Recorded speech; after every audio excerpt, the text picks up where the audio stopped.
Artificial intelligence వ్యవహారం ఒకవైపు, Trump గొడవ మరొక వైపు. ఈ రెండిటి వల్ల ఉద్యోగాలు కోల్పోతున్నటువంటి సాఫ్ట్వేర్ ఇంజనీర్లలో, సాఫ్ట్వేర్ రంగానికి సంబంధించిన వాళ్ళలో అత్యధికులు భారతీయులే.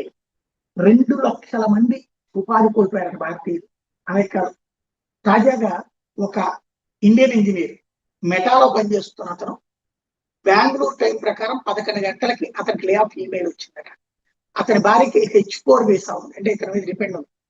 వాళ్ళ అబ్బాయి 3వ తరగతి చదువుతున్నాడు అక్కడ సియాటెల్. వీళ్ళకి సంబంధించిన అపార్ట్మెంట్ కి అక్కడ లీజు లెక్కన తీసుకుంటారు కదా, 8 నెలలు ఇంకా ఉంది అపార్ట్మెంట్ అద్దె. ఒకవేళ మనం ఖాళీ చేస్తే 8 నెలల డబ్బులు వదులుకోవాల్సింది. ఇతను H1B వచ్చేటప్పటికి కేవలం 60 రోజులు, అంటే 2 నెలల్లో ఇతను వేరే ఉద్యోగం సంపాదించుకోవాలి, లేదా ఆ దేశం నుంచి వెనక్కి వచ్చేయాలి. చదువుతున్న బిడ్డని వెనక్కి తెచ్చేసుకోవాలి, ఇంటికి సంబంధించిన అడ్వాన్స్ వదిలేసుకోవాలి, భార్యని వెనక్కి తెచ్చేసుకోవాలి. ఇది అతని పరిస్థితి. ఇట్లాంటి వాళ్ళు 2 లక్షల మంది భారతీయులు అక్కడ సఫర్ అవుతున్నారు. ఏ ఇంపాక్ట్ అత్యధికంగా ఇండియన్స్ మీదనే ఉంది అని